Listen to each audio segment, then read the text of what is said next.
Hello student, हम लोग moving to the second chapter of no moving to the second chapter हम लोग का है इस matter around us pure. We have already discussion है, हम लोगों ने इसके बारे में कुछ ऑलरेडी स्टडीड कर चुके हैं इसके बारे में। तो हम लोगों ने जो फर्स्ट चैप्टर पढ़ा था, मैटर इन आवर सराउंडिंग, वहाँ पे हम लोग पढ़े थे कि जो मैटर है उसको हम लोग क्लासीफाई किए थे सॉलिड, लिक्विड और गैस में, है ना। तो हम लोगों ने क्या किया था, मैटर को क्लासीफाई किया था on the basis of physical state. तो हम लोग मैटर को क्लासीफाई किए थे on it's the basis of physical state, है ना। अगर इसका फिजिकल स्टेट के बेसिस पे देखा जाए तो ये 3 स्टेट में हमें मिलेगा, सॉलिड, लिक्विड एंड गैस। और तीनों में डिफरेंस क्या है ये भी हम लोगों ने स्टडी कर लिए थे, है ना। कि सॉलिड में जो इंटरमॉलिक्यूलर फोर्स ऑफ अट्रैक्शन होगा, इंटरमॉलिक्यूलर जो फोर्स ऑफ अट्रैक्शन होगा वो बहुत ही स्ट्रांग होगा, ये स्ट्रांग होगा। ये लिक्विड में क्या होगा, सेम कंडीशन, मीडियम क्वालिटी का होगा, मीडियम होगा। और सबसे वीक कहाँ पे होगा, वेरी वीक कहाँ पे होगा, गैस में होगा, है ना। और उसी तरह अगर यहाँ पे इंटरमॉलिक्यूलर फोर्स ऑफ अट्रैक्शन बहुत स्ट्रांग होगा, साथ में यहाँ पे जो पार्टिकल्स हैं या जो मॉलिक्यूल्स, जो एटम्स होंगे, उनके बीच में जो स्पेस होगा वो बहुत ही लेस होगा। और सबसे ज़्यादा कहाँ पे होगा, गैस में होगा। क्यों? क्योंकि यहाँ पे बहुत वीक फोर्स लग रहा है, तो जो पार्टिकल्स होंगे वो दूर दूर रहेंगे। अब क्या करना है, अब हम लोग मैटर को फर्दर क्लासीफाई करते हैं, है ना। ये हम लोगों ने फर्स्ट चैप्टर में डील किया था, और इसका और भी डिफरेंस हम लोगों ने स्टडी किया था सॉलिड, लिक्विड, गैस का। आप लोग रिवाइज कर सकते हैं फर्स्ट लेक्चर में जाके, और रिवाइज करिए। यहाँ पे हम लोग क्या स्टडी करेंगे, हम लोग मैटर को क्लासीफाई कर रहे हैं on the basis of chemical composition, है ना। मैटर को क्लासीफाई कर रहे हैं on the basis of what, chemical composition. तो मैटर को क्लासीफाई कर रहे हैं, यहाँ पे 2 में क्लासिफिकेशन किए हैं, on basis of what, on basis of chemical composition. तो केमिकल कॉम्पोजिशन के बेसिस पे हम लोगों ने क्या किया, इसको क्लासीफाई किया है on the basis of chemical composition. तो मैटर को क्लासीफाई करें किसमें, प्योर सब्सटेंस में,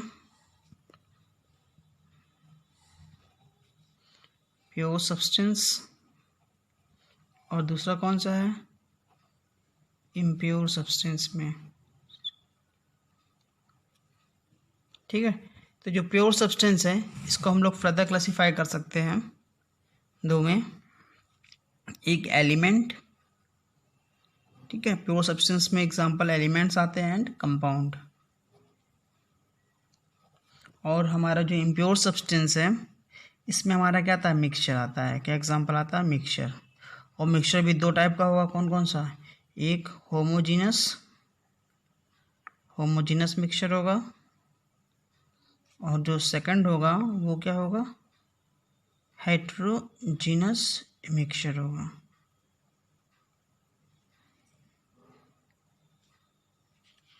ठीक है। तो प्योर सब्सटेंस कब बोलेंगे, है ना, या कैसे डिफाइन कर सकते हैं किसी सब्सटेंस को प्योर। तो अगर जो सब्सटेंस है वो होमोजीनियस इन नेचर है, पहला चीज़ क्या होना चाहिए, होमोजीनियस इन नेचर हो, और पूरे बल्क में, मतलब उसके पूरे मास में उसका जो केमिकल कॉम्पोजिशन हो वो क्या हो, सेम हो। मतलब उसके जितने भी पार्टिकल्स हो सब एक एक टाइप के होने चाहिए। तो एक टाइप के होंगे तो सबका प्रॉपर्टीज़ क्या हो जाएगा, सेम हो जाएगा। तो मीन सबकी प्रॉपर्टी, जितने भी एलिमेंट्स, जितने भी एटम्स हैं, ठीक है, सबकी प्रॉपर्टी क्या होनी चाहिए, सेम होनी चाहिए, तो वो क्या होगा, प्योर सब्सटेंस होगा। इम्प्योर में क्या होगा, ये मिक्सचर होते हैं दो या दो से ज़्यादा केमिकली डिफरेंट सब्सटेंसेस के, जो क्या होते हैं, अपनी प्रॉपर्टी को रिटेन किए रहते हैं ड्यूरिंग द मिक्सचर। मिक्सचर में भी क्या होगा, अपनी प्रॉपर्टी को रिटेन किए होंगे। ये भी हम लोगों ने प्रीवियस लेक्चर में स्टडी किए थे, है ना।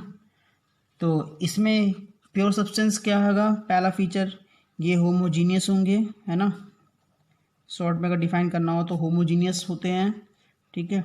और सेकंड क्या कह सकते हैं, सेम केमिकल कॉम्पोजिशन, है ना, same chemical composition through out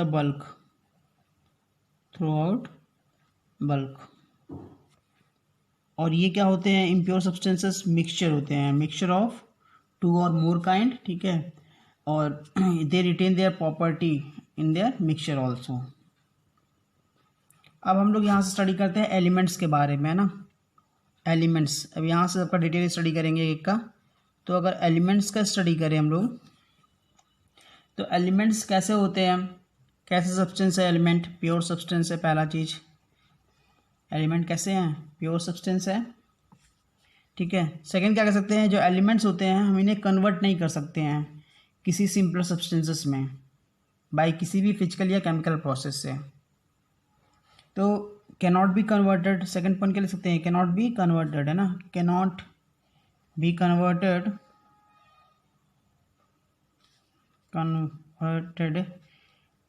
into more simpler substance. तो इनको हम लोग और सिंपलर सब्सटेंस में फर्दर कन्वर्ट नहीं कर सकते हैं बाय किसी भी फिजिकल और केमिकल प्रोसेस से। और इट इज़ कंपोज्ड, और एक ही क्या जो एलिमेंट होंगे प्योर सब्सटेंस है, तो ये कंपोज्ड होंगे सिर्फ क्या, एक ही काइंड ऑफ एटम होंगे, है ना। Composed of what, composed of only one kind of atom, तो सिर्फ एक ही टाइप्स ऑफ एटम्स होंगे। तो एग्ज़ाम्पल अगर हम लोग देखना चाहते हैं तो एग्ज़ाम्पल हमारा हाइड्रोजन, ठीक है, oxygen, iron, carbon, this are all examples, है ना, और एग्जाम्पल्स ऑफ द एलिमेंट्स हैं। अगर हम लोग एलिमेंट्स को फर्दर क्लासीफाई करें, इसी एलिमेंट्स को, तो एलिमेंट्स को हम लोग फर्दर क्लासीफाई भी कर सकते हैं। तो अगर एलिमेंट को क्लासीफाई करेंगे तो इसकी क्लासिफिकेशन में मेटल्स, नॉन मेटल्स, है ना, मेटलॉइड्स एंड नोबल गैसेस। तो अगर हम लोग एलिमेंट्स को क्लासीफाई करते हैं तो हम लोग चार में क्लासीफाई करेंगे, metals, non metals, metalloid and noble gases. तो जो मेटल्स होंगे इनकी प्रॉपर्टी सब लोगों ने स्टडी किया होगा कि जो मेटल्स होते हैं उनमें क्या होता है, दे हैव मेटालिक क्लस्टर। एक बार रिवाइज ऐसे थोड़ा सा कर लेते हैं, आप लोगों ने स्मॉल क्लासेस में पढ़े होंगे। They have the metallic clusters, ठीक है। They are good conductor of heat and electricity, है ना। तो good conductor of heat and electricity होंगे ये, ठीक है। ये कैसे होते हैं, मैलिएबल होते हैं, ये भी आप लोगों ने पढ़ा होगा। ये कैसे होते हैं, मैलिएबल होते हैं। फिर आप लोगों ने पढ़ा होता है कि ये सोनरस होते हैं, कैसे होते हैं, सोनरस होते हैं। डक्टाइल होते हैं, है ना, तो दे आर सोनरस, ठीक है। तो ये सोनरस होते हैं, डक्टाइल होते हैं, ठीक है। ऐसे बहुत सारी प्रॉपर्टीज़ हैं इसके, ठीक है। नॉन मेटल्स में क्या होता है कि नॉन मेटल्स में क्या होगा, नॉट हैव लस्टर, कोई लस्टर नहीं होगा, ठीक है। नॉट हैव लस्टर, इनमें लस्टर नहीं होता है। फिर ये सोनरस नहीं होते हैं, ठीक है, इन्हीं को उल्टा होता है। Good conductor of heat electricity है, ये क्या होगा, बैड कंडक्टर होगा। ये मैलेबल है, ये मैलेबल नहीं होंगे, मतलब ब्रिटल होंगे, है ना। They are usually brittle in nature, malleable नहीं होंगे, they are brittle in nature. तो ये सब ऑलरेडी आप लोगों ने स्टडी किया है, अब प्रीवियस लेक्चर में भी स्टडी किए थे डिटेल में, यहाँ पे बस शॉर्ट में इसको रिवाइज कर रहे हैं ना। मेटल तो ब्रिटल इन नेचर भी हैं। उसके बाद मेटलॉइड्स में क्या है, ये ऐसे एलिमेंट्स होते हैं जिनकी प्रॉपर्टी क्या होती है, मेटल्स और नॉन मेटल्स के इंटरमीडिएट होती है ना। तो इनकी प्रॉपर्टीज़ जो होती हैं, प्रॉपर्टीज़ क्या होती हैं, properties intermediate to metals and non metal, कुछ ऐसा होगा, है ना। एग्जाम्पल आर्सेनिक, एंटीमनी, ठीक है, एसबी एंटीमनी हो गया, जर्मेनियम हो गया, तो ये सब इस एग्जाम्पल में आते हैं। फिर नोबल गैसेस, तो नोबल गैसेस ऐसे गैसेस होते हैं, ठीक है, जो केमिकल रिएक्टिविटी शो नहीं करते हैं, ठीक है। तो ये does not show chemical reactivity under normal condition, ठीक है। तो कह सकते हैं क्या, devoid of chemical reactivity, devoid of chemical reactivity under what, under ordinary condition, ठीक है। तो केमिकल रिएक्टिविटी नहीं शो करते हैं क्योंकि बहुत स्टेबल होते हैं, है ना। ये तो स्टेबल, देखो जो कोई स्टेबल होता है ना वो केमिकल रिएक्शन नहीं करना चाहता है, और जो थोड़ा सा अनस्टेबल होते हैं वो किसी से क्या करते हैं, केमिकली रिएक्ट करते हैं ताकि एक स्टेबल कंपाउंड बना सकें। लेकिन ये ऑलरेडी क्या है, noble gases are already stabilized होते हैं, ठीक है, स्टेबलाइज्ड होते हैं। इसकी वजह से ये किसी से रिएक्शन शो नहीं करते जनरली ऑर्डिनरी कंडीशन पे। अगर आप कुछ एक्सट्रीम कंडीशन देते हैं तो ये रिएक्शन शो कर जाते हैं, है ना। तो अभी कितने नोबल गैसेस हैं, 6 नोबल गैसेस हैं, है ना।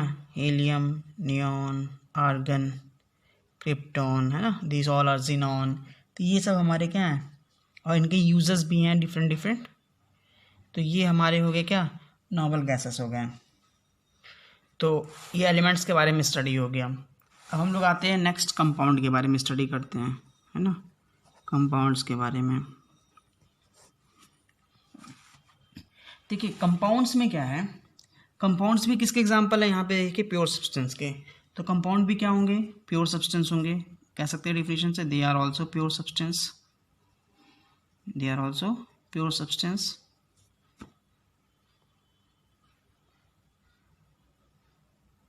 ठीक है।